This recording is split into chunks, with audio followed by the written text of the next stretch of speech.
tenemos una nueva reunión del Instituto de Derecho Sucesorio, en el cual tenemos el honor, el orgullo de poder compartirla con un disertante de lujo, Esteban Gutiérrez Dalla Fontana, quien voy a tratar de leer resumidamente. Le pedí que me pase su currículum a los fines de que siempre sepamos quiénes son los que nos visitan.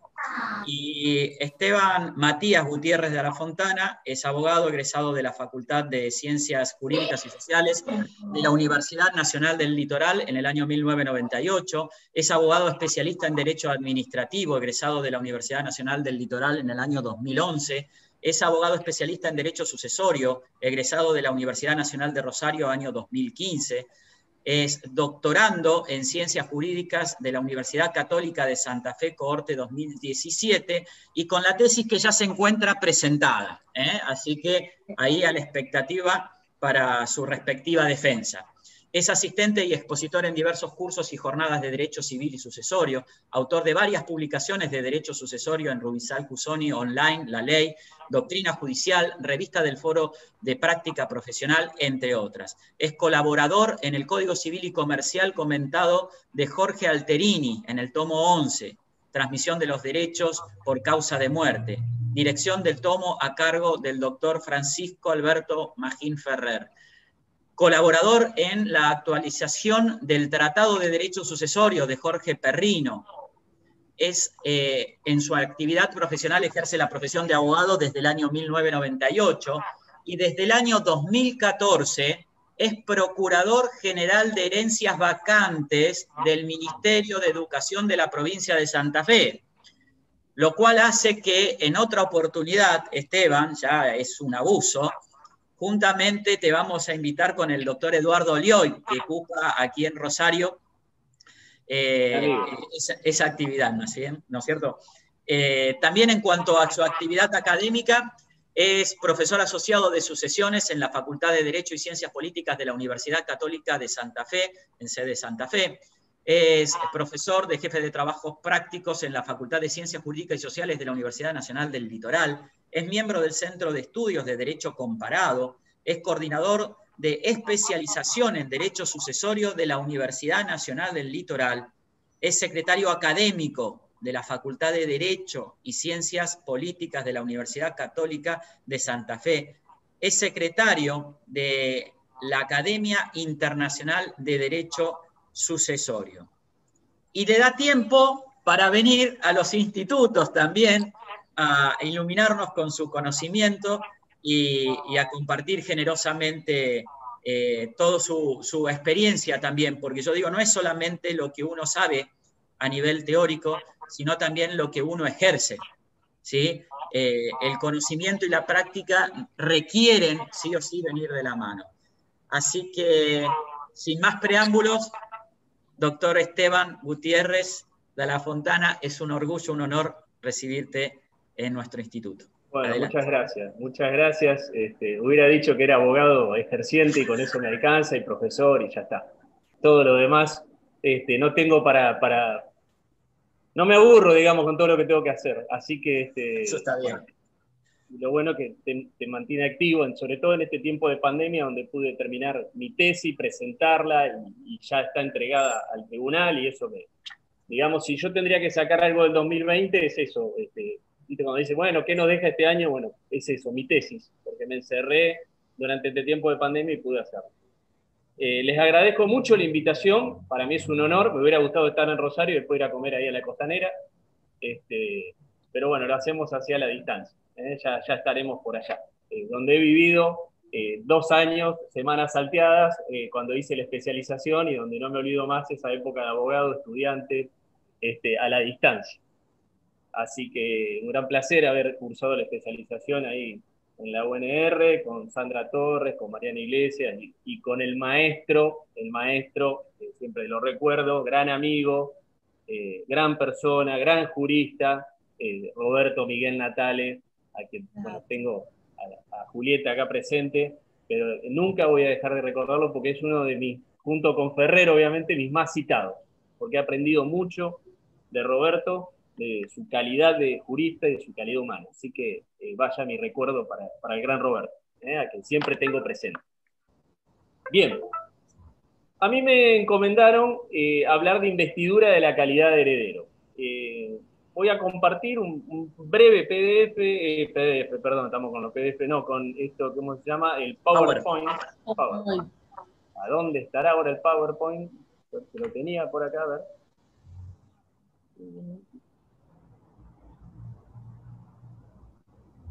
Acá. Bien. Bueno, ahí está la carátula. No sé si se puede ver ahí. Claramente. Bien. A ver si lo puedo pasar de... Ahí está. Investidura de la calidad de heredero. Cuando hablamos de investidura de la calidad de heredero, vamos a entrar en el tema directamente, nos referimos a eso que en el Código Civil anterior se entendía como posesión hereditaria, y donde había un gran debate en la doctrina respecto de qué era esta posesión hereditaria, si era la posesión que tiene los elementos de corpus y animus, o era la posesión del estado de heredero que asumía esta persona desde el mismo momento de la muerte del causante. Y se optó, obviamente, la resolución de esta diferencia que había en la doctrina recayó sobre esto que nosotros vemos acá en la definición del maestro Córdoba, donde dice, reviste a la persona de la naturaleza o estado heredero que es oponible a todo. Entonces, cuando hablamos de investir, hablamos de colocar el vestido, asumir la función, asumir el cargo o la dignidad que tiene este carácter de heredero. Entonces, la persona asume el carácter de heredero. Y fíjense la trascendencia que tiene para nuestro sistema. Nosotros sabemos que en el mismo momento de la muerte del causante se producen dos efectos. Un efecto es la transmisión de los bienes. Y la otra es la apertura de la sucesión. Apertura de la sucesión, transmisión de los bienes. Cuando hacemos apertura de la sucesión, ¿a quiénes nos estamos refiriendo? Estamos refiriendo a ese llamamiento que se hace a todas aquellas personas que tienen derecho a los bienes dejados por el causante. Pero ese derecho deriva de la investidura de heredero, de la vocación hereditaria que tiene cada uno de ellos. Y entonces ahí recetan los bienes.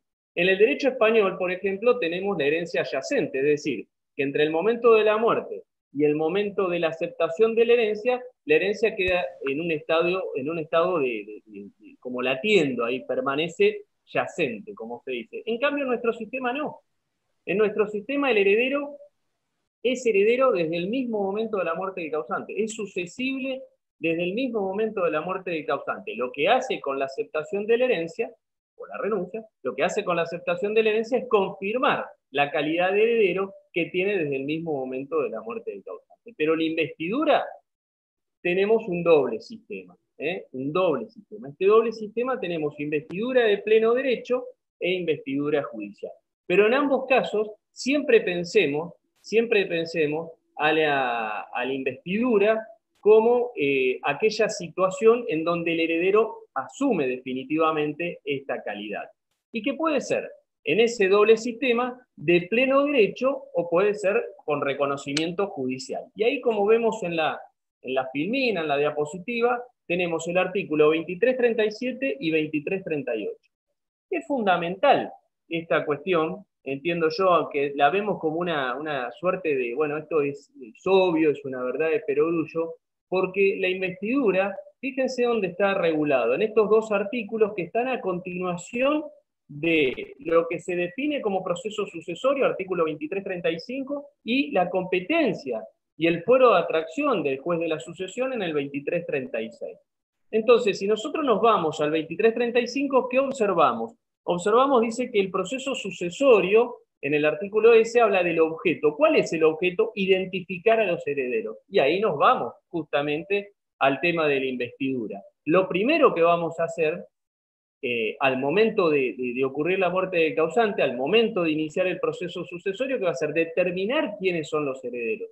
¿Quiénes van a sustituir al causante en aquellas relaciones jurídicas en la cual se produjo una sustitución subjetiva por ocurrir el fallecimiento de uno de los integrantes de esa relación. Pensemos una persona que debe plata, una persona que es deudora, ocurre su fallecimiento, es sustituido por sus herederos en esa posición, es decir, vienen sus herederos y ocupan la baldosa. Entonces, para asumir esa calidad de heredero, tenemos este doble sistema que existe desde el Código Civil anterior y que pasó por la Ley 17711 y siguió siendo el mismo, es decir, que el reformador del 68 mantuvo este sistema que adoptó Vélez en 1871, o sea que es un sistema y perdura luego con el Código Civil y Comercial del 2015.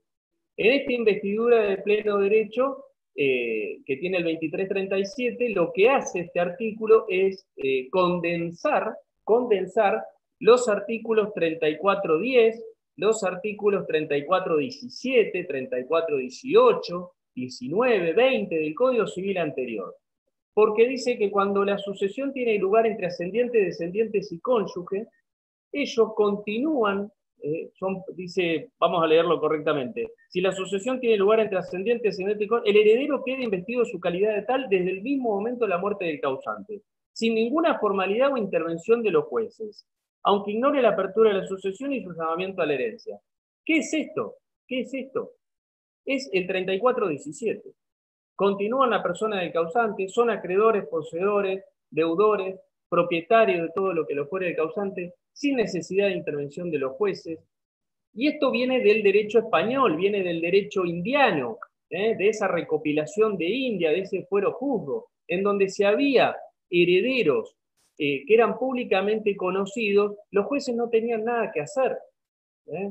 Después vino todo el tema de la declaratoria de herederos, y esto es destacado en la tesis doctoral de Marcos Córdoba, que es la posesión hereditaria, y que tiene plena vigencia porque el sistema continúa siendo el mismo con el cambio de nombres que se han adoptado en muchas de las instituciones que siguen reguladas por el Código Civil y Comercial. Entonces, tenemos que ocurrida la muerte del causante, esta persona tiene descendientes, esta persona tiene ascendientes, esta persona tiene cónyuge, continúan o intervienen o sustituyen al causante en todas estas relaciones jurídicas que tenía, se produce la sustitución subjetiva, no cambia la relación, solo cambia el sujeto de la relación, que es reemplazado o sucedido, si hablamos de sucesiones, sucedido por la persona de los herederos. Ahora bien, trae una excepción, y la excepción está dada en el artículo 2337 infine, que dice, para la transmisión de bienes registrales, es preciso que se tramite la declaratoria judicial de herederos, con lo cual el Código Civil y Comercial incorpora la declaratoria judicial de herederos que no existía antes en el Código Civil, no había en el Código Civil declaratoria de herederos, sino que era de los códigos procesales, estaba regulada en los códigos procesales, y la declaratoria de herederos también viene del derecho español, del derecho indiano que regía en lo que era el virreinato, lo que eran las colonias de la metrópoli, y entonces ahí se hacía esa declaración de estos herederos que no eran conocidos, que no tenían esta posesión de pleno derecho o esta investidura de pleno derecho, para hablar correctamente. Entonces se hacía esa declaratoria, es decir, el juez declaraba, luego de que se acreditaban los vínculos con el causante y el fallecimiento, quiénes eran los herederos. Por eso dice, se los pone en posesión de los bienes no poseídos por terceras personas, se dice sin perjuicio de terceros porque es ampliable, modificable, anulable, esta declaratoria de herederos. Después vamos a ver algunos casos que yo les traje, reales, de distintas situaciones que se pueden suceder y qué influencia tiene este instituto en particular en lo que nos sucedió en este año y lo que nos puede suceder si, ojalá Dios no lo quiera, viene una segunda ola o estamos en una situación más complicada que actualmente. Acá el Colegio de Abogados de Rosario me ha facilitado un mate y un termo, así que voy a tomar un mate para...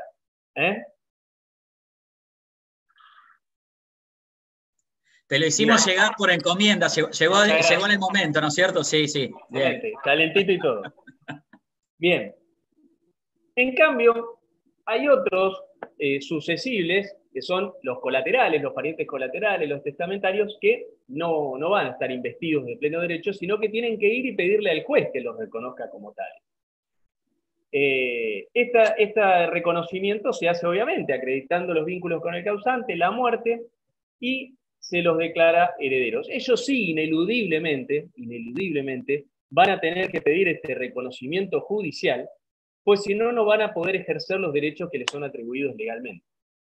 Ahora ustedes me dirán, pero si es del mismo momento de la muerte del causante y luego acepta con este acto de aceptación donde inicia el proceso sucesorio, ¿qué pasa mientras tanto? ¿No? Mientras tanto, se incardinan en las relaciones que tenía el causante, lo que pasa es que están a la expectativa de lo que resuelva. Pero, por ejemplo, si nosotros vamos a demandar a un sobrino del causante para que se haga cargo de la deuda, el sobrino del causante le puede decir, mire, yo no acepté la herencia, así que todavía no. Soy heredero, pero no acepté la herencia, porque no hice ningún acto. Bueno, ahí el acreedor deberá, ya sabemos lo que deberá hacer para instar esa aceptación, intimarlo, instarlo a que inicie el proceso sucesorio, etc. Una cuestión que es de importancia también, que no me quiero olvidar antes de seguir con facultades judiciales, que esta investidura de pleno derecho no siempre fue igual a lo largo de la historia de nuestro derecho civil.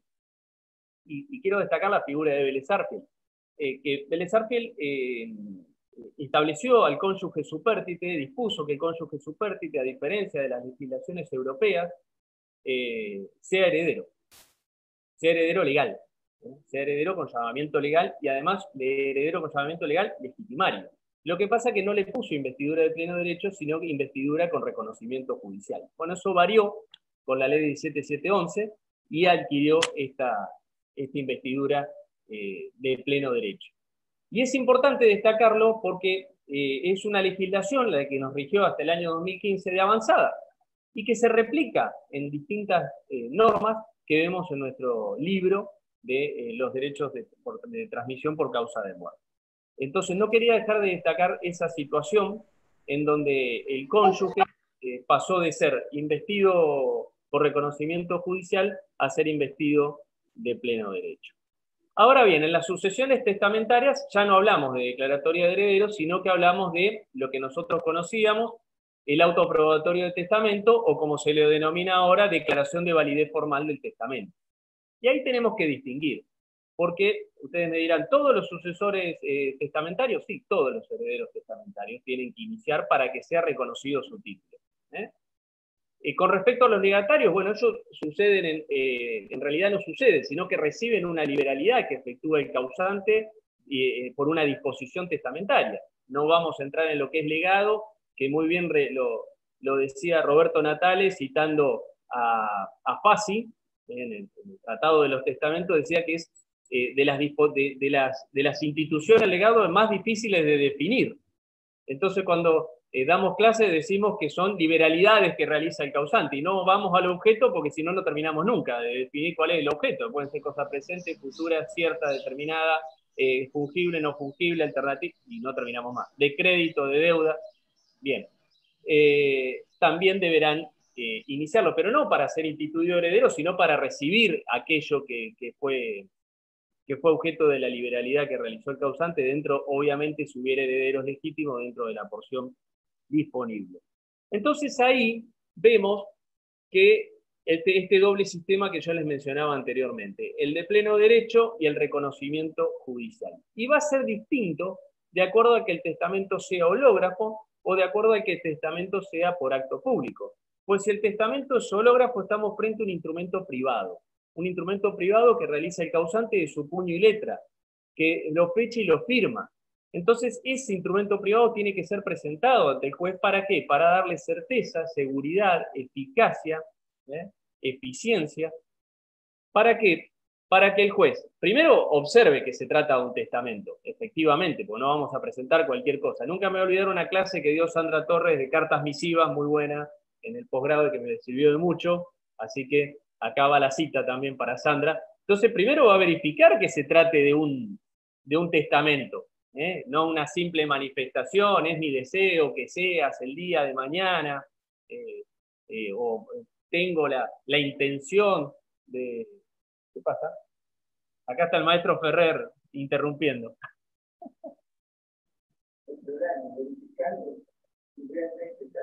Estamos acá en la charla, estoy en el medio de la charla.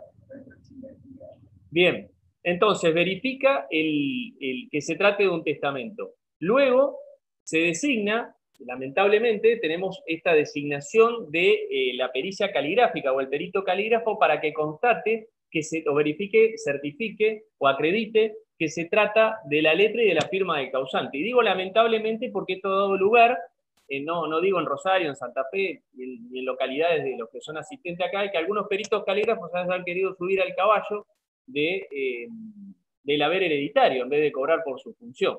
Cuestión que el proyecto de código procesal de nuestra provincia deja sin efecto. Es decir, se va a hacer la pericia caligráfica cuando hubiere controversia y el perito va a cobrar por su función y no en relación al haber hereditario. Eso es importante destacarlo.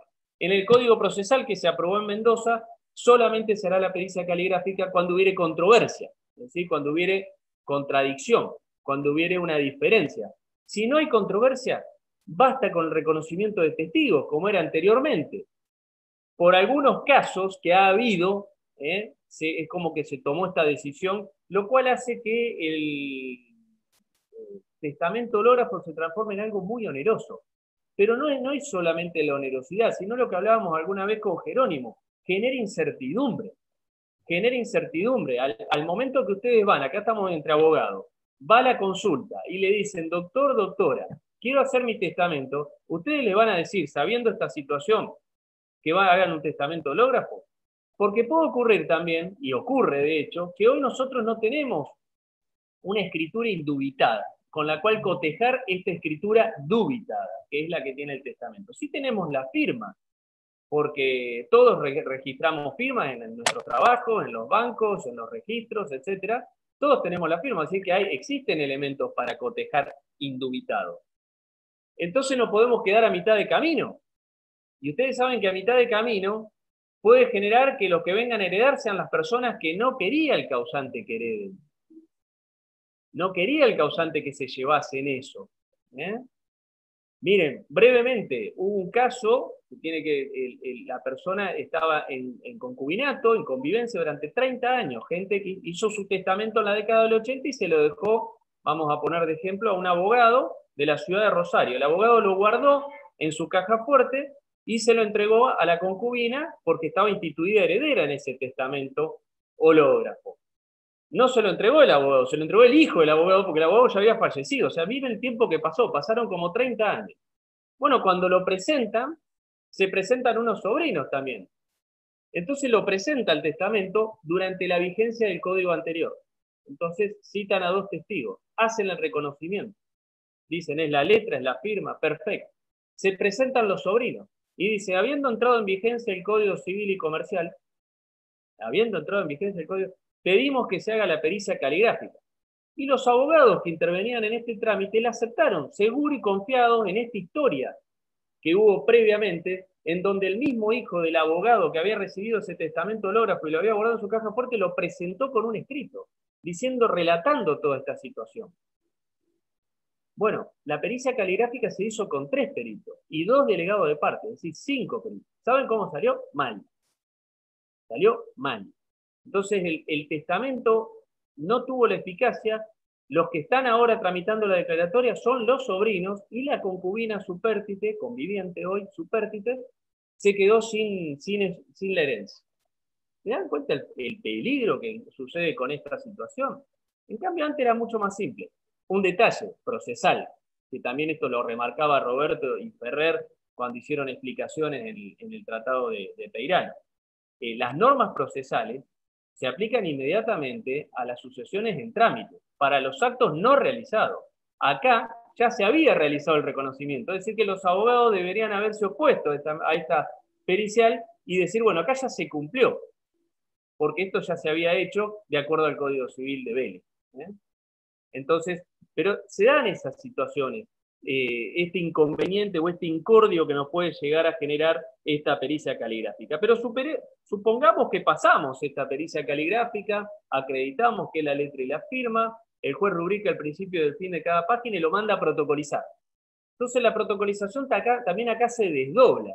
Puede ser una protocolización judicial, en donde el juez redacta la sentencia que pone fin al trámite de protocolización, y en los considerandos transcribe el contenido del testamento.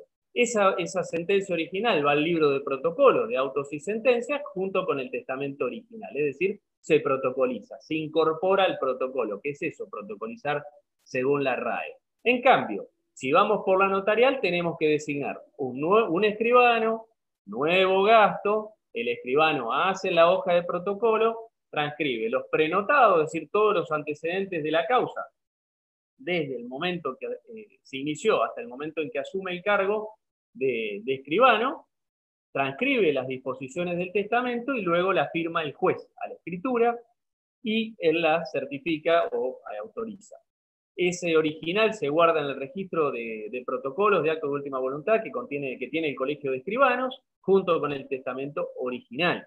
Y a nosotros nos van a entregar un primer testimonio, una copia autorizada. ¿Para qué? Para iniciar recién la sucesión testamentaria, porque recién hasta ahí estamos en un trámite preparatorio, en una medida preparatoria de una sucesión testamentaria. Eso es importante. Ahí no tenemos todavía iniciado el proceso sucesorio. En cambio, si tenemos un testamento por acto público, no basta más que presentarlo, acreditar la muerte y se inicia la sucesión testamentaria. Hay que hacerla la sucesión testamentaria, no como me pasó en un colegio de abogados de una provincia de nuestro país, en donde un abogado me dijo, justo en el recreo, no en el medio de la charla, me dice, usted sabe que yo tengo un testamento, me trajeron un testamento con 2 legados, testamento por acto público, con 2 legados. Y cuando lo presenté, acredité la muerte, todo, la jueza me dijo, bueno, pero ejecútelo si ya tiene la escritura pública. ¿Se dan cuenta? Entonces, hay que tramitarlo.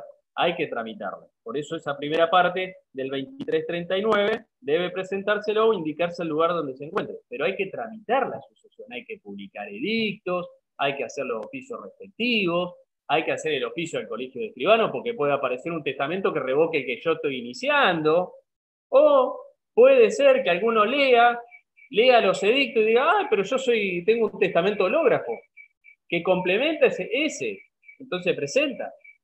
No creo que nadie lea los edictos, pero bueno, vamos a suponer, o se enteró que murió y a mí me dejó un testamento hológrafo y quizás lo complemento, lo revoca ese testamento hológrafo porque los testamentos tienen toda la misma eficacia. Entonces esto es importante, si bien es algo conocido, pero es importante remarcarlo, porque así recién los herederos que tienen que pedir este reconocimiento recién quedan investidos de la calidad de heredero, recién la pueden oponer erga omnes frente a todos, recién adquiere la publicidad decidida dentro del expediente. Entonces, ese es el caso. Bueno, en este caso, yo me he quedado con vamos a hablar de la investidura de pleno derecho. ¿Y por qué les hacía hoy mención en estos tiempos de pandemia? Yo tuve oportunidad de hacer una exposición en otro congreso que me pareció interesante traer algunos puntos acá. Que nos sirven tanto en este contexto de aislamiento, de ASPO, ¿vieron cómo le dicen? De ASPO o confinamiento, como también en los momentos donde no existen estas disposiciones o estos aislamientos o estos cuarentenas o como le llaman. Cuando nosotros estamos investidos de pleno derecho, los herederos están investidos de pleno derecho, dijimos que, conforme al artículo 2337, queda investido de su calidad de tal desde el día de la muerte del causante, sin ninguna formalidad o intervención de los jueces, aunque ignore la apertura de la sucesión y su llamamiento, y puede ejercer todas las acciones, esto es importante, puede ejercer todas las acciones transmisibles que correspondían al causante. ¿Sí? Es decir, que cualquiera de los herederos legítimos, investido de pleno derecho, por imperio de la ley, puede poner su título erga omnes a cualquier organismo, a cualquier institución, a entidades de todo tipo. Obviamente, acreditando su situación con la prueba preexistente y la que acredita el fallecimiento. ¿Cuál es la crítica que se hace a esto? Le pongo un ejemplo. Por ejemplo, se murió mi papá, matamos al viejo. Se muere mi papá, tiene un seguro. Yo me presento con mi partida de nacimiento y la partida de función de papá y le digo, páguenme el seguro. Tiene una caja de ahorros. ¿Sí? Voy, me presento, miren, quiero retirar el saldo de la caja de ahorros. ¿Qué le va a decir el banco? No le van a decir. Tráigame la declaratoria. El gerente de legales le va a decir, traiga la declaratoria. ¿Pero por qué? Yo acá tengo un artículo que es el 2337 que dice, puedo ejercer todas las acciones transmisibles. Y tengo un artículo 4 del código que dice que la ley es obligatoria. Usted está incumpliendo la ley. ¿Por qué? Porque se genera, estas son las críticas, incertidumbre, inseguridad jurídica. Dicen que la declaratoria da una mayor garantía de certeza, lo cual no es cierto, porque ya dijimos que la declaratoria se puede modificar, se puede ampliar, no todos los que le inician son en definitiva quienes van a ser declarados herederos, más allá de lo que impone el artículo 2340 con este deber de denunciar la existencia. Muchas veces puede pasar que nuestro cliente venga y nos diga, Jerónimo o Sandra, doctora, doctor, soy el único heredero. Bueno, mire, escriba, como dice Jerónimo cuando da en las clases de la especialización, mire, yo lo voy a patrocinar, usted escriba que es el único heredero. Y si no, si lo vamos a hacer con poder, lo vamos a decir según lo que expresiones de mi, instrucciones de mi mandante, es el único heredero. O sea que no lo sabemos, no da garantía de certeza, porque yo, a ver, no voy al banco y le digo la plata, voy y le digo al juez, soy el único heredero, y me presento con la declaratoria y también saco la plata. Tampoco daría esto. Mala fe de los herederos. Ese es otro argumento que se da contra este sistema de investidura de pleno derecho. Mala fe de los herederos. ¿Cómo la mala fe? ¿Qué se presume la mala fe? No era al revés. No es al revés. No es que todos somos de la buena fe, se presume la mala fe hay que demostrarla. Bueno, yo creo que el Código Civil hay que analizarlo, como bien decía Roberto, como un todo. Como un todo. Córdoba también lo dice, Ferrer también, cuando escribimos sobre fuero de atracción, cuando Marcos escribió sobre mejora y otros artículos que vale la pena citar. Es un todo y sus artículos deben organizarse, deben analizarse en su conjunto, no en forma aislada. No podemos tomar esto y sacamos de acá otra. No, queda en un todo. Si ustedes se fijan en el artículo 4, dice que la ley es obligatoria. La ley es obligatoria. El artículo 2337 me dice, pueden ejercer todas las acciones. O sea, no es que deben ejercer, pueden. O sea, juega la autonomía de la voluntad. La autonomía de la voluntad fundada en una norma imperativa. Entonces, el bloque normativo no solo se funda en normas positivas, sino en principios que pueden estar positivizados o no, y que son inherentes a la condición humana. Fíjense ustedes lo que ocurrió durante la pandemia y durante el aislamiento. Ocurrió el fallecimiento de una persona, sustento de su familia. Le quedó la plata en el banco. El banco le pedía la declaratoria. Pero ¿cómo puede ser? Si va la hija, va el hijo, va la esposa. Entonces ahí viene nuestro asesoramiento. Miren, acá hay una ley y acá hay una norma. Cúmplala. No es que tengo que ir al juez. Y los tribunales no atendían.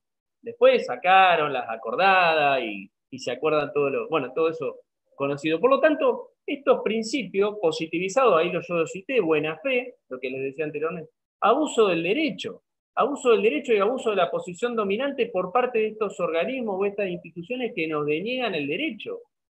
Y la solidaridad es decir un principio que, como una sabia bienhechora, dice, o un mega principio, sabia bienhechora decía Córdoba, mega principio decía Pérez Gallardo.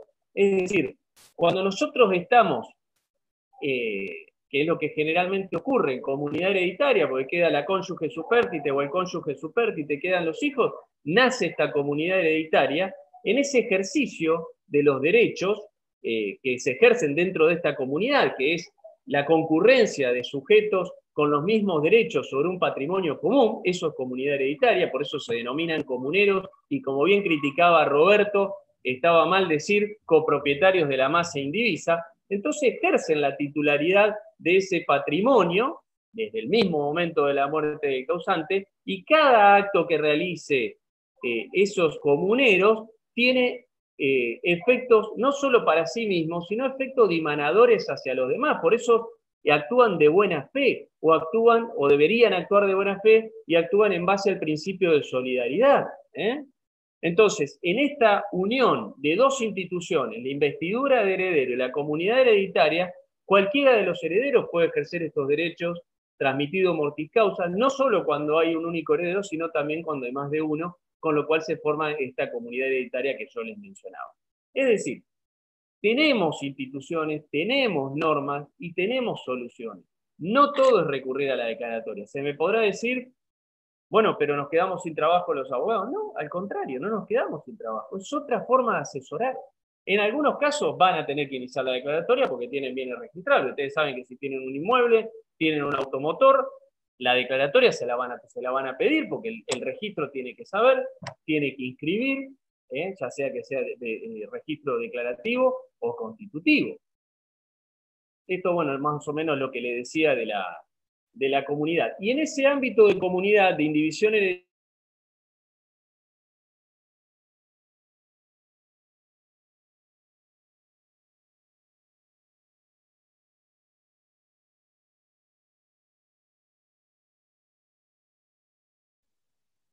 Esteban, Julieta, ¿lo escuchás? Yo perdí audio. No, Se perdió el audio. está bien. Se perdió el audio. Vamos a esperar unos minutos. A ver si vuelve el audio. Se perdió. Vamos a guardarlo. Esteban, ¿estás? No. Aguardemos unos minutos. Estas son las cosas que nos suelen pasar por la conectividad. Si estaríamos en forma presencial, esto no ocurriría. No obstante, vamos a esperar unos minutos que posiblemente vaya a conectarse. Mientras tanto, vamos a ir a sacar una imagen. Así que vamos a ganar tiempo. Voy a hacer un print de pantalla, Julieta. Ahí estás. Bueno, a ver si tenés el... A ver si te veo que no te estoy escuchando, pero ahí volviendo. No sé si me ves. No te veo por ahora, pero cualquier cosa, si no iniciás, Esteban, sin la visualización, porque capaz que estás teniendo un problema de conexión en estos momentos, viste que va y viene constantemente esto. Y se me fue la red recién, ahí volvió. Sí. Acá estoy. Bueno, si te parece, Esteban, mientras vuelve tu imagen, ¿querés continuar? ¿Te parece? Espérame, a ver si... Sí. Dame un segundo. Tranquilo, no hay apuro, no hay apuro. Ahí volviste. Ahí estoy. Muy bien, genial. Estoy buscando el... Power. El Power. No me sé dónde me quedó. Acá está. Compartir. ¿Acá estamos? ¿Me ven? Perfecto. Perfecto. Sí, sí.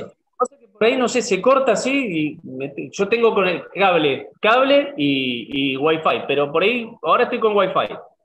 Pero el cable por ahí funciona mejor, no sé. Bueno, puede fallar, ¿no? Sí, así decía Tuzán. Y casi mata a Leonardo. Así es. Bien, entonces no sé dónde me quedé, creo que estábamos con esto de la comunidad. Bueno, ¿qué sucedió con esta señora? Tuvo que ser atendida en sus gastos. Ella vivía con su marido, el marido era el sostén del hogar, ella tenía una pequeña mínima jubilación. Bueno, tuvo que ser bancada por los hijos, hasta tanto el juzgado le resolviera la situación o el banco le resolviera la situación. Y es uno de los casos que yo les trajo. Bien, acá tenemos el caso número 1, que esto es un caso que está con comentario, ahí la tienen a la cita, en donde muere uno de los actores y se presentan sus hijos. Presentan sus hijos y dicen, miren, murió mi papá, acá está la partida de función, acá está nuestra partida de nacimiento, solicitamos se nos conceda la participación, es decir, que se incardinan en la posición procesal que tenía el causante, de actor o de coactor. Gracias. Entonces, el demandado interpone revocatoria de apelación en subsidio contra el auto que los tiene por presentado. ¿Y cuáles son los fundamentos que invoca el demandado? El demandado dice, primero tienen que acompañar declaratoria de herederos. Y segundo, como se trataba de una nulidad de escritura y estaban pidiendo la nulidad de la escritura y del testamento, se trataba de la transferencia de bienes registrables. ¿Qué le dijo la jueza de primera instancia y después lo confirmó la Cámara? Le dijo que no le asistía razón, que como eran herederos investidos de pleno derecho, bastaba con la acreditación de sus títulos, de sus vínculos con el causante. Y con respecto a la transferencia, sí, obviamente estaban buscando anular esa escritura porque estaban con un tema de un bien de uno de los actores, porque eran un matrimonio los actores, pero no se trataba de transferir ese bien a los herederos, sino que eso lo iban a hacer dentro del sucesorio respectivo, y con la inscripción de la declaratoria en el registro, una vez que se resolviera esta situación.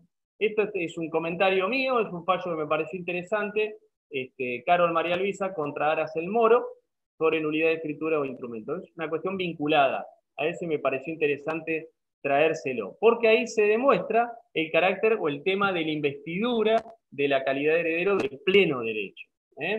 Después hay otro caso, es un caso que tramitó acá en el juzgado de la séptima nominación, en donde muere el demandado durante el proceso del juicio ejecutivo. Tenía un juicio ejecutivo, ya se había citado de remate, no había opuesto excepciones, se había designado una martillera para proceder a la subasta del bien, pero ocurre el fallecimiento del demandado. Se presenta un hijo, no todos los hijos, no la cónyuge, acompaña la partida de defunción y de nacimiento y luego de practicar la liquidación deposita el saldo deudado más las cosas. ¿Qué hizo el actor? Lo aceptó.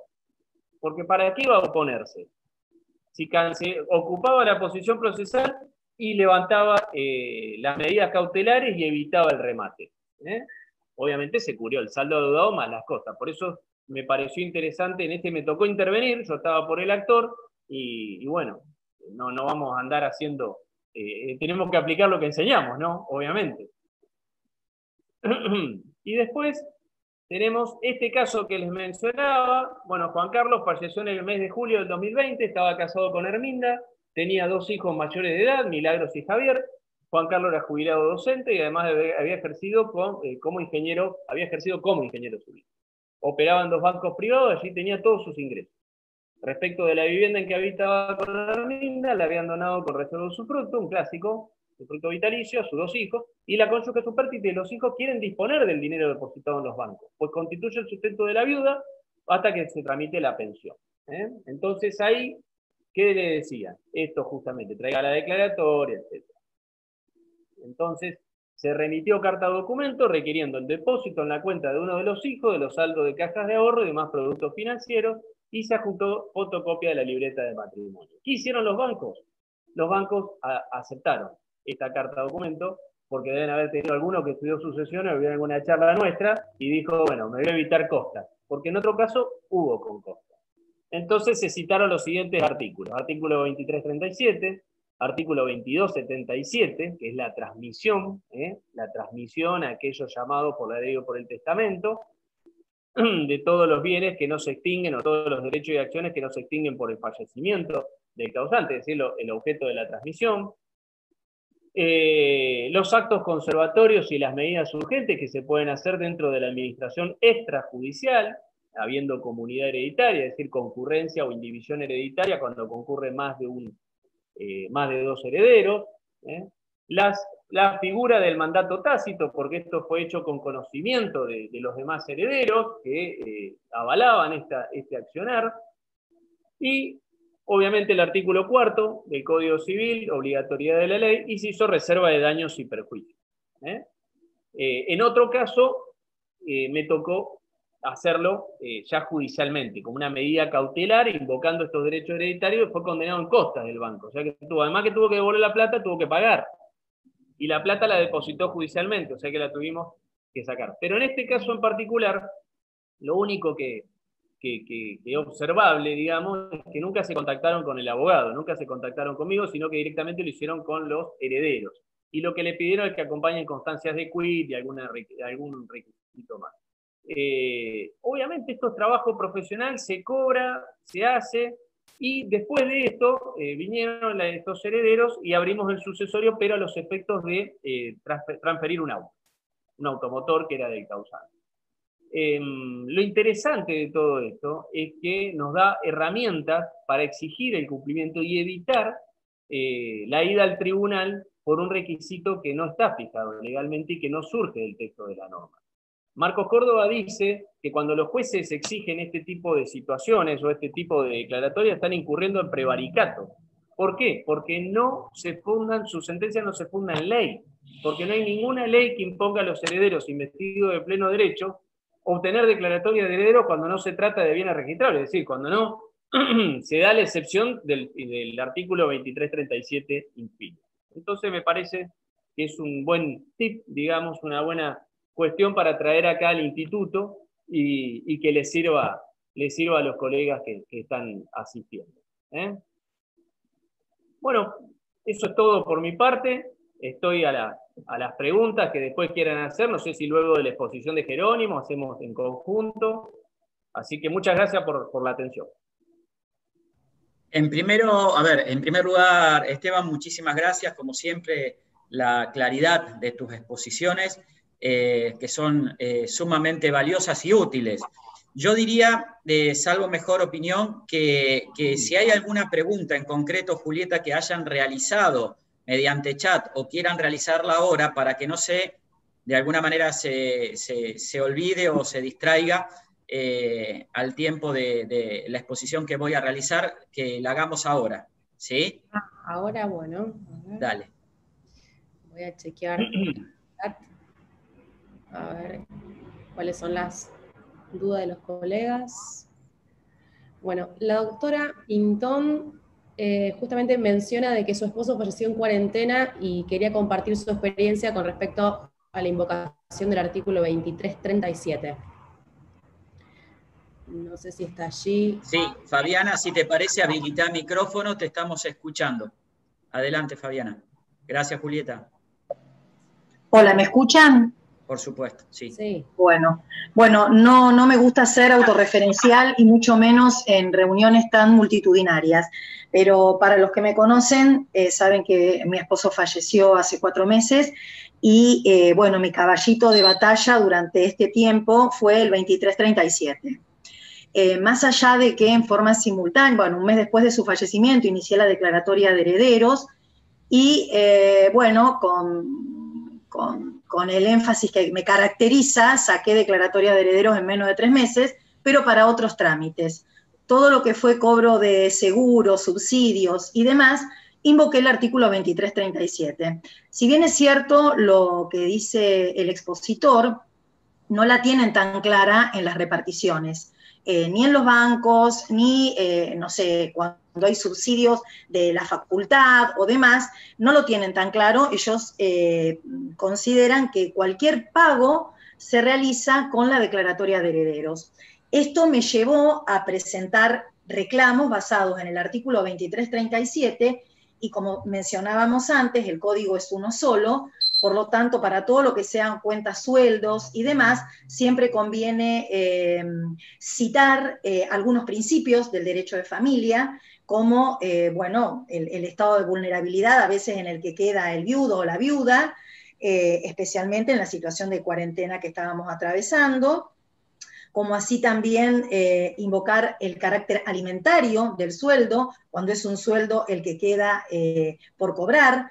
Y esto ha llevado a que en distintas reparticiones obtuve dictámenes jurídicos favorables. Con esos dictámenes jurídicos favorables pude cobrar prácticamente todo.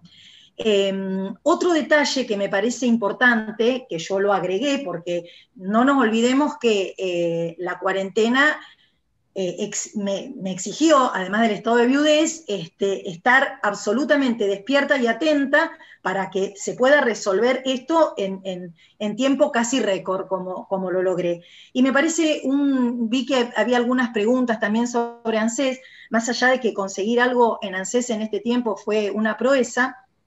Me parece que un detalle importante también para acompañar, esto desde mi experiencia personal, cuando uno invoca el 2337, más otros principios del derecho de familia, es un ADP. El ADP es una constancia que extiende ANSES, donde se relaciona al quien lo solicita qué personas tiene a su cargo. Por ejemplo, si yo solicitaba el ADP de mi esposo, figurábamos mi hijo y yo a su cargo. Si yo pedía mi ADP, figuraba mi esposo y mi hijo. Entonces, con ese ADP también uno acredita que efectivamente es la persona, es la cónyuge supérstite o el cónyuge supérstite, que no hay otro conviviente. O sea, hay una serie de cosas porque en realidad lo que yo advertí es que tienen terror de pagar algo sin la declaratoria porque temen que haya posteriores reclamos por ejemplo, en la Facultad de Derecho, bueno, en realidad en la sede de UNR, dice que han tenido problemas porque han pagado y después viene un heredero con mejor derecho. Entonces, más allá de que tengamos claro cuáles son los principios o los artículos a invocar, en la práctica no es tan simple. No es voy, invoco, soy la esposa o soy el esposo, voy con las partidas y me lo pagan. Lamentablemente es lo que dice la ley, pero no sucede. Entonces, me parece correcta la invocación, como decía el doctor, de todos estos artículos. De hecho, después de una de las reparticiones me llamó la directora y me dijo si podían darle mi nota a personas que no podían iniciar la declaratoria por el costo que tenía y tenían que cobrar a lo mejor un subsidio, pero sí, le digo que, no me lo mandaron al estudio, pero sí, digo, que alguien la aproveche, porque también hay una realidad. Para uno hacer una declaratoria prácticamente salvo los sellados y boleta y demás, es sin costo, pero en la práctica una declaratoria de herederos sale más de 40.000 pesos, entre honorarios, sellados, aportes y demás. Entonces, si uno tiene que cobrar a lo mejor un subsidio de 20.000 pesos, no va a gastar 40 para cobrar 20. Esas son las cosas que se dan por ahí en la práctica. Así que, cerrando más o menos, sí me llamó la atención una sola institución bancaria, que fue el Banco Municipal, que en el pago que hacen a cónyuge e hijos, invocan el 2337. La verdad que me pareció interesante porque fue con la única institución con la que me topé que en el asentimiento que tuve que firmar y demás, ellos mismos ya lo tienen impreso la invocación del artículo 2337. Así que, bueno, si yo tengo que resumir, mi experiencia con esta invocación ha sido favorable a pesar de la pandemia, a pesar del trabajo rotativo del personal. Hay que conocerlo esto bien, manejarlo bien, asesorar en esas condiciones a cualquier cliente que llega al estudio y sí tener en cuenta que el derecho es uno solo, no solamente invocar las normas relativas al derecho sucesorio, sino también las del derecho de familia y como consejito adosar una ADP para que no aparezca ninguna otra persona que uno a veces no saben que existe, pero puede haber a lo mejor un hijo, puede haber un conviviente, otra conviviente, lo que fuere. Entonces me parece que es una forma de reforzar los vínculos que uno ya invoca con acta de matrimonio, partida de nacimiento y demás. Esa fue mi experiencia. Suscribo todo lo que dice la doctora Pintón. Lamentablemente a ella le tocaba vivir esta situación, pero todo lo que dijo es totalmente correcto. Y quiero agregar una cosa. Cuando hablamos de los clientes quieren una resolución inmediata y nosotros por ahí podemos brindarle este asesoramiento respecto de mandar esta carta, hacer todo este tema para evitar ir a la declaratoria, pero por ahí se juega el tema de la urgencia del cliente y dice, no, mirá, me van a decir que no, pero bueno, lo hacemos por las... Y entonces ahí el asesoramiento tiene que ser claro y tiene que ser preciso. Es decir, usted tiene este derecho y tiene que hacerlo valer. Puede tardar un poquito más, pero no mucho más que en un plazo de 7 días, que usted manda la carta documento haciendo saber de esta situación o iniciar el trámite. Pero respecto de lo que dijo Fabiana, perdón que te tutee, Fabiana. No, por favor. El tema del desconocimiento es manifiesto. Es terrible. Sí. Hay desconocimiento, hay terror, como dice ella, hay terror, pero hay un terror desde la ignorancia o desde las malas prácticas. Entonces lo que nosotros perdón, doctor, esta experiencia la he tenido tete a tete con los abogados encargados de cada departamento jurídico. A ver, de charlar y decir, a ver, estoy invocando tal artículo, esto, aquello, por favor, o sea, como estudiémoslo un poquito, pero hay un desconocimiento, por eso yo hay un desconocimiento importante. El gerente del banco, por ejemplo, en el Banco de Santa Fe, que fue uno de los bancos, la atendieron de primera esta gente, como en el Banco Municipal, como vos mencionás, el gerente del banco, ¿qué va a hacer? Lo va a mandar a legales, y el de legales le va a decir, no, que traiga la declaratoria, porque ya tienen eso marcado. El Ministerio de Educación pasa lo mismo, traigan la declaratoria.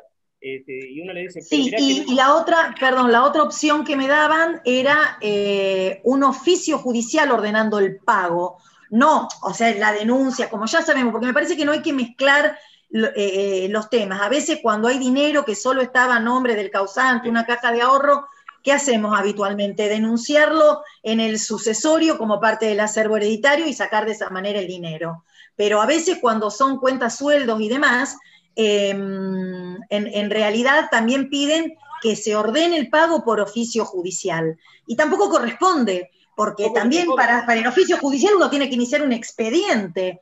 Entonces, cuando uno lo que pretende es resolverlo rápidamente con la invocación de los artículos correspondientes del código. Uno no está inventando nada. Para el caso de negativa, Fabiana, Sí. para el caso de negativa, esta carta o la falta de respuesta, medida cautelar. Exacto. Medida cautelar innovativa, invocar derecho de propiedad, tutela legal efectiva. Hay un montón de derechos que uno puede, aparte de los propios del derecho sucesorio, los propios del plexo del Código Civil y Comercial en la primera parte, y los propios del derecho de familia. O sea, si es por invocar derecho, no creo que no. Ninguno de nosotros que somos abogados podemos obviarlo. Pero medida cautelar innovativa, condena en costas, intimación, o sea, eso sí podemos recurrir a la justicia. No, nos dicen que no a la carta, bueno, vamos a iniciar la declaratoria. El tema está, insisto con esto, Fabiana y todos, que el cliente, en este caso vos eras tu propia clienta, pero el cliente que viene con la urgencia, te dice, doctor, y lo mío ya me inició la declaratoria, no, mira, estoy peleando con una cautelar innovativa. Bueno, hay que explicárselo bien, hay que decirle bien cuáles son los pasos, y también que ellos decidan, bueno, mira, ¿quiere ir por acá o quiere ir por acá? Exacto. También uno lo hace, pero también tiene que considerar cuál es el interés del cliente. Si no, se le va con otro. En todo caso, bueno, que se vaya, por mí. En esto ya. Sí, ya estamos, justamente, ¿sabés lo que pasa? Y creo que en esto coincidimos muchas veces, el defender fuertemente con valores lo que corresponde y está regulado por la ley significa recorrer el camino para que no se torne en esta contralegem, ¿sí? Esta costumbre contralegem en la cual vamos a pedir por pedir y, a ver, si pedimos, de última, ¿qué es lo peor que nos puede pasar? ¿Que le demoren tiempo para que nosotros liberemos los fondos? ¿A quién favorece? A ver, ¿a quién favorece que nosotros no paguemos? Evidentemente al quien tiene esos fondos. Entonces, si tomamos como costumbre el hacer valer la ley, como bien están exponiendo, hay un 2337 que es claro. Hay un cumplimiento que la ley no distingue, la ley no hace distinción. Y donde la ley no distingue y dice que no debe meterse a una declaratoria de herederos quien ya tiene la investidura, entonces la tiene. Y es muy bueno el aporte que estás haciendo, Fabiana, con esa experiencia que lamentablemente has tenido que atravesar en primera persona. Gracias, Fabiana. Muy bueno el aporte. No, por favor. Sí. Quería compartirlo porque, bueno, es algo muy reciente, es algo tangible, es algo que me pasó lamentablemente en primera persona y en el medio de una cuarentena. Lo que voy es que cuando uno tiene claro el derecho, no hay que amilanarse, hay que presentar las cosas como corresponden. Yo en líneas generales no consiento nada con lo que no esté de acuerdo, ni aunque eso sea más rápido. Pero bueno, pero yo era mi propia cliente y a lo sumo lo hablaba con mi hijo y tomábamos las decisiones. Pero como decía Esteban, creo que hay que hacer un asesoramiento integral con el cliente de los pros y los contras. Para evaluar una cuestión de tiempos, de costos, de plazos, pero en líneas generales, con lo que la impresión que yo he tenido, que la oposición es por mero desconocimiento, que cuando uno hace un buen planteo, un planteo fundado, y yo ni siquiera lo he hecho por carta documento, me he presentado en cada repartición, con nota, original y copia, lo he presentado y me lo han resuelto, con un dictamen, obviamente. En alguna repartición fue un poco más rápido, en otra un poquito más lento, pero todo fue resuelto. Bien, bien. Gracias nuevamente, Fabiana, perdona, y Esteban. por las devoluciones. Julieta, ¿alguna pregunta que esté estando ahí? A ver. Sí, continúo. Angelina, consulta lo siguiente. ¿Qué medida judicial tenemos cuando el banco niega el retiro del dinero del causante a los herederos y pide la declaratoria? Bueno, lo que decíamos recién con Fabiana, que a mí me ha tocado hacerlo, por eso lo digo y me fue bien. Una medida cautelar innovativa invocando el derecho de propiedad. Porque no se olviden que los herederos son propietarios de lo mismo que lo era el causante. O sea, ahí hay una sustitución en esa relación. Es decir, si tenemos ese seguro, o tenemos ese haber, o tenemos esos fondos depositados, los podemos disponer. Hay que invocarlo. Ahí no hay que amilanarse, como dice Fabiana. Muy bien. Muy bien. Gracias, Esteban. Julieta. La doctora Arizaga, cuando quedan haberes devengados por ANSES en la cuenta del banco, ¿qué recomienda hacer? ¿Por qué ANSES pide declaratoria para pagar esos haberes a los herederos? Porque no reconocen el artículo 2337, es lo que estábamos hablando.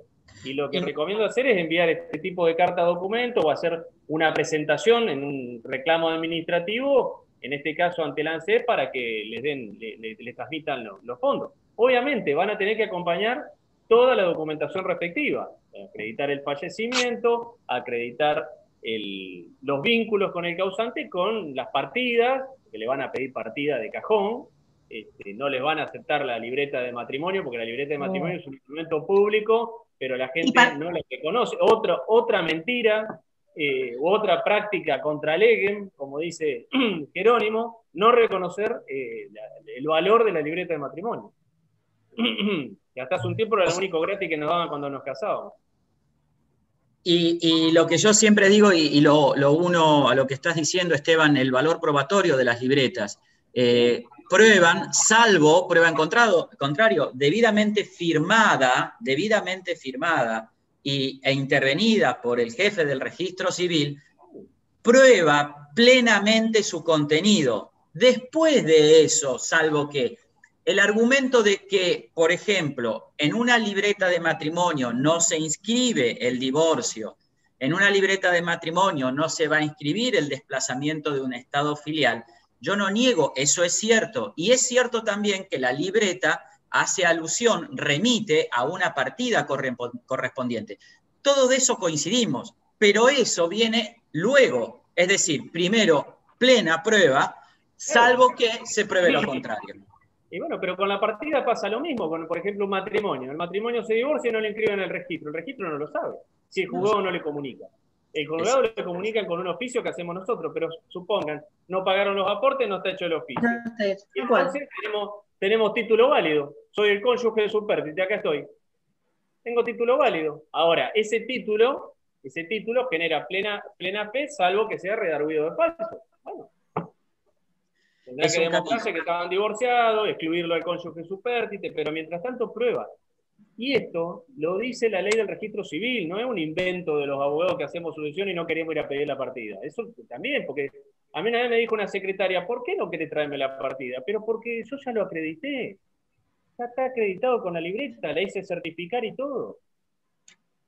Bueno, pero no es el criterio que tiene la propia OPS, que nos pide acta de matrimonio actualizada con 6 meses de vigencia y original, y ahora estaban aceptando la certificada. O sea, la libreta de matrimonio en nuestra OPS no existe la posibilidad de acreditar. Cuando uno inicia la declaratoria de herederos, y bueno, vamos ahora al trámite de declaratoria, cuando uno inicia tiene que invocar o tiene que acreditar que es parte legítima.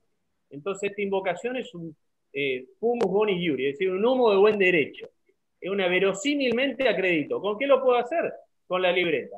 Y me tienen que abrir el sucesorio, no me lo pueden no abrir. Lo que pasa es que después nos van a decir, bueno, traiga las partidas o acompañe las partidas respectivas. Lo cual uno puede ser como una buena práctica y sabiendo que va a tener ese inconveniente, decir, bueno, acredito verosímilmente con esto, me comprometo a acompañarla en un plazo prudencial. Y antes de la declaración estar agregada a las partidas. Y con respecto al plazo de los 6 meses, perdóname, Jero, con respecto al plazo de los 6 meses, una vez en una charla me saltó un empleado del registro, me dijo, bueno, pero ¿sabe lo que pasa? Desde que está la ley de identidad de género, pueden cambiar, pero le digo, ¿cuántos casos de identidad de género tuvieron en el registro para poner que valen 6 meses? Claro. ¿Un aluvión de cambio de identidad de género? ¿el muerto cambia de género?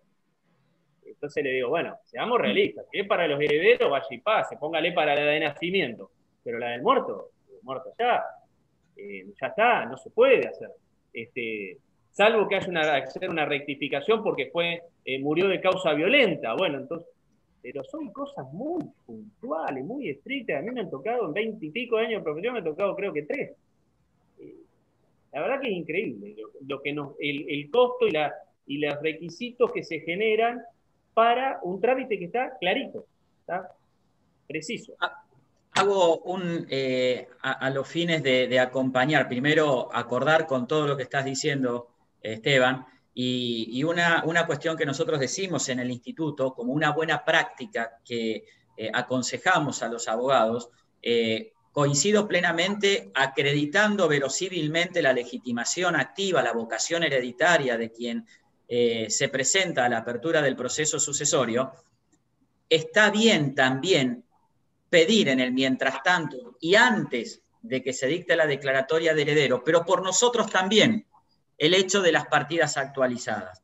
Ahí veo que Marcela Suárez opina también en ese sentido, porque les ha pasado a colegas de que el cliente no le ha comunicado de la existencia de un divorcio. Y ha venido en situaciones y colegas de primerísimo nivel, en el cual no dudo en lo más mínimo de su buena fe, y luego de la declaratoria de heredero, luego de la denuncia de bienes, reunidos para una partición, el ex cónyuge supérstite le dice, pero yo ya no tengo nada que recibir porque yo ya lo recibí en el divorcio. Sí. Y los pelos de punta, por parte del colega diciendo, pero usted no me dijo eso. Por suerte había una muy buena relación entre todos los que tenían y no vocación hereditaria, en este caso la ex cónyuge supérstite, ex, y las hijas, ¿no es cierto? Digo, es una buena práctica para nosotros, para no desayunarnos después con alguna novedad no deseada. Yo me acuerdo en una vez que me tocó hacer un comentario a Fallo, que estaba muy convencido, y sigo estándolo, del valor probatorio de las libretas de familia, que en una sucesión de colaterales eran como 5 colaterales que en esa época nos permitían hacer una sola carátula. Era A, B, C, D, E sobre declaratoria de heredero. Eran colaterales hermanos, solteros y sin hijos, que provocaba que el último de los colaterales supérstite era el que terminaba recibiendo digamos, la herencia del que primero transmitía. No sé si soy claro en el esquema. Por fallecimiento de A, B, C y D, por fallecimiento de B, C y D, por fallecimiento de C, D y E, y por fallecimiento de D, E. Y un solo bien a transmitir, celeridad, economía procesal. Eso me pasó en primera persona. Acompaño la libreta de matrimonio, perdón, la libreta de familia de los padres, a donde estaban todos los colaterales. ¿Me explico? Allí claro. Los tenía en un solo acto todos juntos. Claro.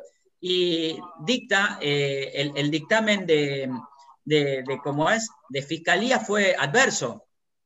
Y yo me presenté con un escrito en el juzgado diciendo de que ese dictamen no es vinculante y que en rigor el valor probatorio tenía letra como para poder sustentarlo porque tenía el tema más que fresco. Evidentemente convencí al juez porque dictó la declaratoria de heredero sin necesidad de que saque las nuevas partidas, porque se me complicaba encima porque habían nacido en distintos lugares. Tenía para tiempo. Coincido plenamente, pero es una buena práctica, digo yo, Esteban, no sé si lo compartís, que independientemente para nuestra tranquilidad, que no nos desayunemos con sorpresas y antes del dictado vayamos pidiendo las partidas correspondientes. Así nosotros nos quedamos más tranquilos. Pero no quizás es un exceso, con esto no te pueden negar la apertura del juicio. No, la apertura no. El inicio de la apertura no. La apertura es con el certificado de defunción. No te impiden la apertura. Vos presentás certificado de defunción, decís soy la esposa, voy a acompañar partida, te lo dejan. El tema es que no podés avanzar ya ni siquiera a la vista de la fiscalía si no acreditas todos los vínculos. La partida lo seguro lo vamos a tener, a eso lo vamos a tener seguro. El tema es cuando uno tiene que acreditar los vínculos para invocar el carácter de parte legítima. Porque a mí me ha tocado intervenir como procurador de herencias vacantes por ejemplo, ahora que mencionaba hoy que es un procurador, en un caso iniciado por una concubina, y le dieron trámite, le metieron pata y llegaron casi hasta la denuncia de bienes. Todo la concubina, no tenía nada que ver la concubina. Y como decía bien Roberto, todas las causas iniciadas por gente que no tiene interés legítimo son nulas, de nulidad absoluta. Correcto. Exactamente. Lo tenemos que acreditar, de alguna forma lo tenemos que acreditar, alguna verosimilitud del derecho tenemos que acreditar. Perfecto. Julieta, si tenés alguna pregunta. Sí, Torres de Sousa. Tengo un caso de transferencia de un vehículo que falleció. El titular, la transferencia salió observada, si no hay herederos. ¿Cómo se procede para iniciar la declaratoria? ¿Falleció quién? Tengo un caso de transferencia de un vehículo que falleció el titular. Sí. La transferencia salió observada. Si no hay herederos, ¿cómo se procede para iniciar la declaratoria? Va a tener que investigar si primero si hay herederos, pero la puede iniciar como acreedor. Como acreedor. Justamente eso te iba a decir, un acreedor de esa obligación para que le transfiera, y en todo caso, si no hay herederos, entonces se presentará el Estado, ¿sí? Y tiene que hacer todo el trámite del 2289. Y tendrá que denunciar la existencia de herederos. Es decir, tendrá que ir al juez y decirle, mire, acá murió esta persona, soy acreedor, sé que existen estos herederos, o no sé que existen herederos. Si sabe que existen herederos y conoce el domicilio, deberá denunciar el domicilio. Si no, basta con que lo informe. Se publican edictos, se hacen las citaciones directas, si tuviera el domicilio, y ahí se le comunica el inicio para que comparezcan, o no. Pueden comparecer y aceptar la herencia, o pueden comparecer y renunciar.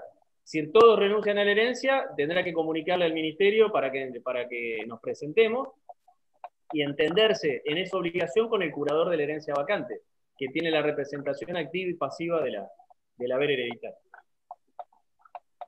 Bien. Tiene un camino todavía para hacer. Sí, se complicó. Eso, bueno, lo atamos a la última charla que tuvimos. Fíjense la importancia de que las transferencias se hagan en forma inmediata. Lo decía Ferrari del CEL en la charla anterior. Julieta. Sí.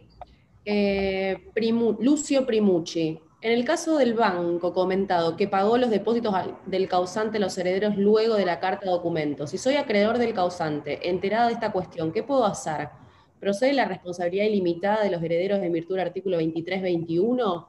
¿O tengo que intimarlos a que hagan el inventario? Y si no lo hacen, caen justamente en el inciso A o B del 2321. Una buena pregunta que da lugar a lo siguiente. Primero, si los herederos conocían de la creencia y sin embargo actuaron de esta forma y obtuvieron ellos esa situación, el acreedor hereditario, es decir, el acreedor del causante, tiene los medios como para hacer valer su acreencia. No creo que haya, si hay esta cuestión de esta suerte de mala fe de los herederos, no creo que proceda la pérdida de la limitación de responsabilidad, porque nunca hubo, por eso hay que ver primero, me parece que hay que distinguir si conocían o no conocían la existencia de la creencia. Si no conocían, no hay nada que reclamarle. Si conocían, bueno, el acreedor deberá intimarlos a que cumplan, iniciar el sucesorio para que comparezcan y ahí hacer valer su acreencia. Y ahí, en ese caso, hacerles valer esta situación por el ocultamiento el ocultamiento malicioso de bienes de la sucesión o doloso de bienes de la sucesión. Porque en realidad los haberes eran bienes Esteban, de la sucesión. Ato eso también, ¿sabés con qué? En su momento, ¿te acordás cuando jugaba el 33-13, 33-14, 33-66, cuando teníamos la aceptación de la herencia con beneficio de inventario? La posibilidad de la intimación para que realice el inventario era una manera de tratar de ver qué es lo que constituía el acervo hereditario, de ahí que la no realización le acarreaba la responsabilidad ultra vires hereditatis, esa responsabilidad ilimitada. Entonces tenés herramientas como para movilizar a este silencioso, vamos a llamarlo así, de querer identificar los bienes de la herencia. Yo me acuerdo que en un caso concreto, en un juzgado no de acá de Rosario, veían como disvalioso el apercibimiento, como que era demasiado fuerte el que decía el 3366 ante la no confección del inventario de dejar al heredero con responsabilidad ultra vires. Pero lo decía el 3366, lo dice el 2221 y tiene su lógica de ser así, porque el no decir de qué se constituye el acervo hereditario, cómo se está componiendo ese acervo hereditario para que los acreedores puedan hacer efectivo su derecho, poder ejecutarlos, evidentemente hace que acarree la responsabilidad a los herederos. ¿Sí? Aparte otra cosa, ahí va a tener que iniciar un incidente de pérdida de la limitación de responsabilidad o pérdida del beneficio de inventario, como era antes. Yo me acuerdo en un caso, a mí me tocó intervenir, mi cliente tenía un horario regulado, era un abogado, tenía un horario regulado, se lo puso en conocimiento de los herederos iniciaron la sucesión, obtuvieron declaratoria y fueron y cobraron un seguro. Entonces, ahí en este caso planteamos, los intimamos a confeccionar inventario, y dijeron que no había bienes que inventariar. Y resulta que esta persona era empleada de la provincia y tenía haberes hereditarios, con los cuales estaban tramitando el cobro de los haberes hereditarios con esta declaratoria. Y entonces ese ocultamiento, esa negativa, generó la pérdida de la limitación. Entonces se le hizo un incidente de pérdida del beneficio inventario, con lo cual se obtuvo sentencia favorable y terminó pagando la viuda con la pensión que terminó cobrando del marido. ¿Por qué? Porque perdió la limitación, quedó como una deuda propia. Pero es un camino largo. Julieta. Ahí estaba el doctor Primucci, no sé si quiere hacer alguna pregunta. Lucio. Clarísimo, muchas gracias, doctores. Quedó clarísimo. Perfecto. Sebastián Díaz Ponce, la conviviente del causante para solicitar la compensación económica que caduca a los 6 meses. ¿Cómo puedo hacer para iniciar la sucesión si los herederos se niegan a hacerlo? Bueno, yo creo que Jerónimo se acuerda que en las últimas jornadas nacionales de derecho civil, este fue el tema uno de los temas tratados en la jornada. Y ahí se dijo que era deuda de la sucesión, se presenta como acreedora. Entonces, contra los herederos. Entonces entra dentro del pasivo, siempre que no esconda, obviamente, un pacto de herencia futura, una violación de la legítima, no, pero eso me acuerdo que Olga Orlandi, que fue la ponencia de ella, dijo, bueno, obviamente, vamos a pensar siempre que es de buena, o vamos a pensarlo siempre desde el punto de vista de la buena fe, lo que hablábamos un poco hoy. Entonces, es una parte del pasivo hereditario, la compensación. Obviamente que ocurre el fallecimiento, tienen para reclamarla, puede ser que ya la tenga establecida o que la tenga que reclamar. Entonces, si la tiene que reclamar, ¿quiénes son los que sustituyen al causante? Sus herederos, por lo tanto se reclama a los herederos. Y tendrá ese plazo de caducidad. O sea, tiene que haber ocurrido el cese de la unión convivencial y después la muerte del causante, pero el plazo ya empezó a correr y sigue corriendo. Más allá de cuándo murió el causante. Eso es importante tenerlo en cuenta. Son plazos distintos. Totalmente. ¿Te parece? Sí, sin duda alguna forma parte del pasivo. Una de las máximas que iluminan el derecho sucesorio es que para heredar primero hay que pagar. Exacto. Entonces, obviamente que cancelado el pasivo y el 2358 nos da hoy más que nunca una claridad en cuanto a una suerte de ranking de pago. Primero se pagan las cargas, luego se pagan las deudas, luego se cubre la legítima hereditaria y finalmente se pagan los legados. Esto ocurría en el Código de Vélez y para la interpretación utilizábamos la suma y la articulación de distintos artículos. Hoy lo tenemos, si se quiere, sistematizados en uno solo. El 2358 da cuenta de esto. Bien. Bueno, ya estamos con las preguntas. Bueno. Muchas gracias por las preguntas y muy buena la participación. Así que, Jero, dale con lo tuyo ahora. Yo creo que, a ver, lo que tenemos que evitar es algo. Esteban, me pasa esto, En la charla pasada nos extendimos, acá está Miguel Ángel Luberá, director del Registro General Rosario, ahí te saluda. Nos extendimos más de 3 horas y media. Y prometimos que íbamos a, como yo te decía en las charlas, a tratar de que no nos pase esto. En el sentido de que muchos tomamos obligaciones o compromisos a partir de una hora determinada y podemos especular con que nos vamos a extender 15, 20 minutos y no más de eso, para evitar que la costumbre nos genere una situación disvaliosa. Yo lo que invito, y salvo mejor opinión, es lo siguiente. Estamos en tiempo cumplido, 12:35. Si quiero abordar el tema, voy a tardar por lo menos como mínimo media hora de exposición. Y después vienen las preguntas. Y eso extendería demasiado y no me parece que sería lo más justo para todos aquellos que sabemos que el instituto va de 11 a 12:30 y que bajo cuerda se extiende hasta las 13, como mucho. Por lo cual yo, salvo mejor opinión de ustedes, yo en la próxima jornada, ¿sí? Abordaría el tema de la presentación de los acreedores en la sucesión, porque es un tema genérico en el cual no solamente se van a presentar acreedores del causante, sino también acreedores del heredero. Ahí tenemos que distinguir sujeto, objeto y causa, legitimación activa, pasiva y sobre qué se cobran. Y si lo quiero hacer rápido, ¿viste? Esto va a terminar como, digamos, un sinsabor. Que esto me pasa cuando las charlas y las exposiciones son muy buenas, como en el caso de Esteban, que generan preguntas. Y bueno, yo creo que, salvo mejor opinión, insisto, lo abordaría en la próxima jornada. ¿Qué opinan? Levanten el dedo si están de acuerdo así. Reaccionamos de los 5 botones que están abajo. El de reacción, uno de ellos hace así y podemos manifestar si están de acuerdo. Y si no, Miguel. Yo vine a escucharte a vos, Jerónimo, me opongo fervientemente. Bueno, sí que lo podemos hacer. No vine a escucharme a mí mismo. Te propongo algo, Esteban. ¿Querés venir la charla que viene?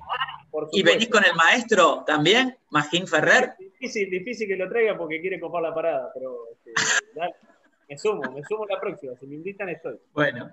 Aparte, un tema interesante que yo he tratado mucho tiempo.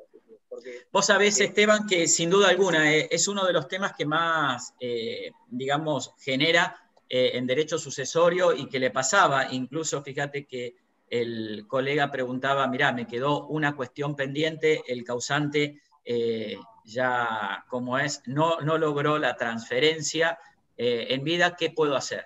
Y hay veces que los caminos están allanados y hay veces que lamentablemente, como bien indicaste vos, largo camino en el cual de alguna manera va a generar una dilación en tiempo y un perjuicio por no haberlo realizado en su debido tiempo. ¿Sí? Mirá, te digo más, Jerónimo, si me permitís, voy a buscar un libro. Dale, sí, por supuesto. Bueno, no olvido que hayan reaccionado. Este libro se llama La sucesión beneficiaria. ¿Sí? Sí. Lo escribió Ferrer. Sí. Y lo prologó el gran Roberto. Ahí está. Editorial Iuri, allá de Rosario. En este libro se trata todo lo que es el pasivo hereditario. Lo que pasa es que es del código anterior. El código anterior, pero tiene una plena vigencia. Ya lo actualizaremos en algún momento. Lo que pasa es que Ferrer anda con la suma de derecho sucesorio, pero es un libro en donde se tratan todas estas cuestiones y que yo lo recomiendo, es excelente, porque hay principios generales que siguen rigiendo en el derecho actual.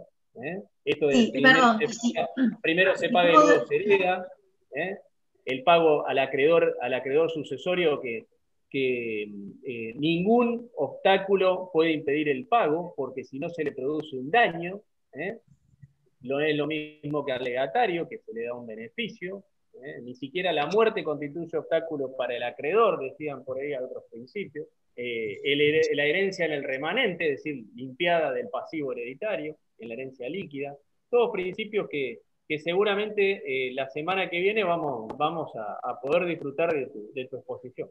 Son directrices, Esteban, sin duda algunas, que nos guían. Una de las directrices que sumo y no quiero iniciar, pero una directriz que nos guía muchas veces es el hecho que en esta relación jurídica el fallecimiento de uno o de otro no debe, salvo cuestiones específicamente establecidas en la ley, poner en mejor o peor posición a un extremo y al otro extremo de la relación jurídica. Es decir, sus herederos toman el estatus jurídico del causante y son propietario, acreedor y deudor de todo lo que el causante era propietario, acreedor. Es una imagen que también nos guía, otra directriz. Fabiana, vos ibas a decir algo, me parece. No, sí, que en esta actualización de temas que nos ocupan a partir del nuevo código, no es un tema menor todo lo relativo a familia que entró ahora en una sucesión. Como comentaba el colega, lo de la compensación económica, que es una figura nueva y que antes era impensada dentro de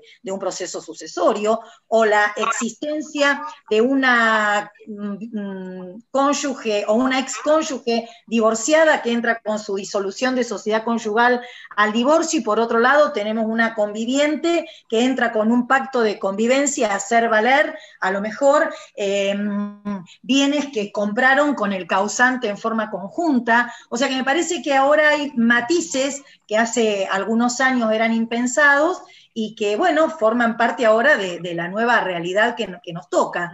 Bueno, siempre... históricamente, Fabiana, el derecho sucesorio es recipendario del derecho de familia, es decir, deriva del derecho de familia, y de acuerdo a cómo uno organice la familia, organice la propiedad, es lo que deriva del derecho sucesorio. ¿Por qué? Porque es el complejo de normativas que regula las relaciones para luego de la muerte del causante y las que nacen como consecuencia de la muerte.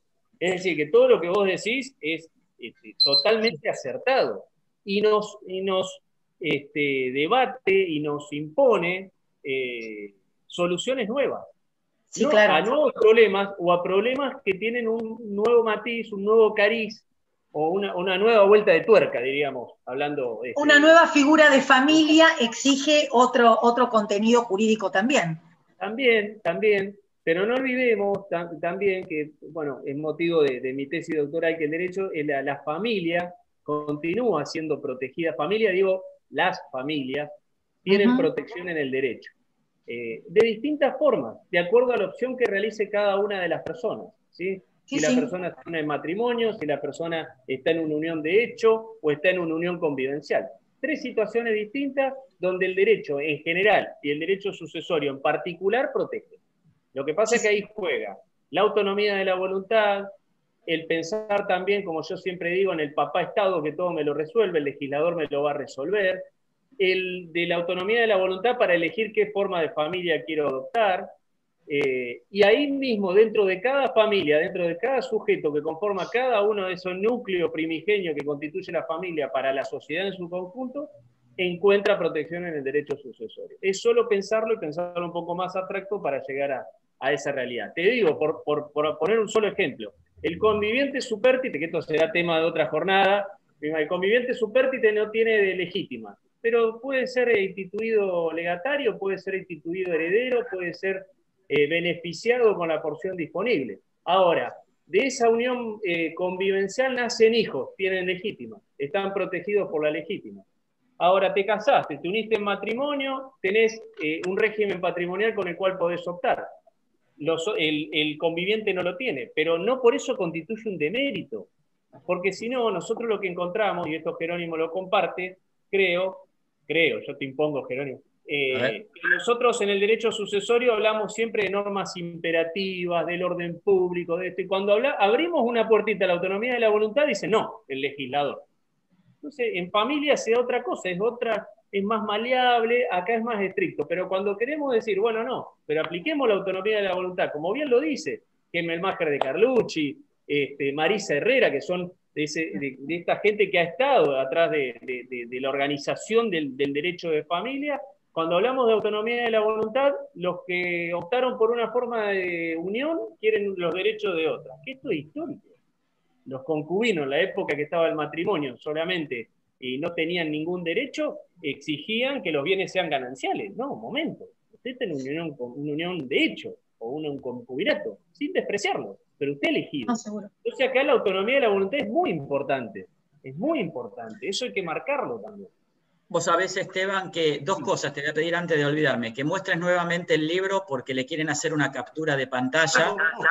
Yo te mando una foto después. Es la sucesión beneficiaria. Régimen legal del beneficio de inventario. Ferrer, prólogo Natale. Ahí está. Editorial Yuris, de Rosario. Clarísimo. Estas charlas son grabadas, Esteban. Este me lo regaló Ferrer y me dijo, tenés que estudiarlo cuando empecé a dar clases. Es que está todo macheteado. Muy bien, muy bien. Una cuestión que una sede de una tesis doctoral que justamente cuestiona esto de que se regularice o que el Estado le establezca un marco legal a quien no quiere estar dentro de un marco legal. Es decir, esta unión convivencial, la imposición por parte del Estado de determinadas normas a quien está de alguna forma no queriendo ingresar en un régimen regulado, es toda una cuestión que por lo menos es cuestionable y sé de primera mano de que una tesis doctoral que ya ha sido elevada trata sobre este tema. Y es sumamente interesante, ¿sí? Y ni hablar cuando hablamos de las distintas constituciones de las familias. Y esa pietas familia que vos mencionabas, esa piedad familiar que viene del derecho romano, que viene por la protección, vos dijiste, Esteban, la protección de la familia, ¿sí? Que es lo que hace el orden público sucesorio cuando establece legítimas. ¿Sí? Impone, ¿sí? Sin duda alguna, les guste o no les guste a las partes, un régimen que se establece, actúa en forma imperativa, a eso me refiero, es de orden público porque actúa imperativamente, independientemente de la voluntad de las partes, y dice, mire, usted va a cuidar a sus descendientes, a sus ascendientes y al cónyuge con determinada porción. Bueno, Julieta, ¿alguna otra pregunta? ¿No? Me parece que no. A ver. Bueno. En el chat. No. Después te Bien. mando una foto del libro para la tapa para que lo comparta. Perfecto, sí, sí. Tenemos en el instituto, como es, nos comunicamos a través de distintos medios, por correo, también se ha generado un WhatsApp para estar comunicados. Este libro porque muy bueno. Es de ustedes este libro. ¿Sí? Es muy bueno. Así que yo te diría, si me lo pasás por WhatsApp, yo lo comunico por ese medio y lo replicamos, tanto por WhatsApp como por mail. Bueno, a todos, la próxima jornada, ya nos estamos despidiendo. En la próxima jornada vamos a abordar la presentación de los acreedores, en términos genéricos, en la sucesión. Vamos a invitar al doctor Esteban Gutiérrez de la Fontana para que no se pierda esta exposición, que se queda con ganas, yo sé que... Aparte, pero... es un tema que hay que saberlo, porque nosotros podemos tener el cliente a los acreedores, y saber los derechos que tienen los acreedores nos asegura un resultado, nos asegura que gestionemos bien. Ya lo dejamos para la próxima, y si me dejás meter algún bocadillo, lo meto. Por supuesto, va a ser un placer. Bueno, a todos muchísimas, pero muchísimas gracias. Esteban Gutiérrez, Fontana, como siempre, clarísimo, brillante, iluminador. Muchas, pero muchas gracias. Y yo voy a pedir algo que empecé hace poquito, que me he dado cuenta por un comentario. Yo le voy a pedir ahora a todos que saquen su silencio, o sea, que destraben el silencio que tienen en sus micrófonos, y que cerremos esta reunión con un fuerte aplauso. ¿Verdad? Bueno.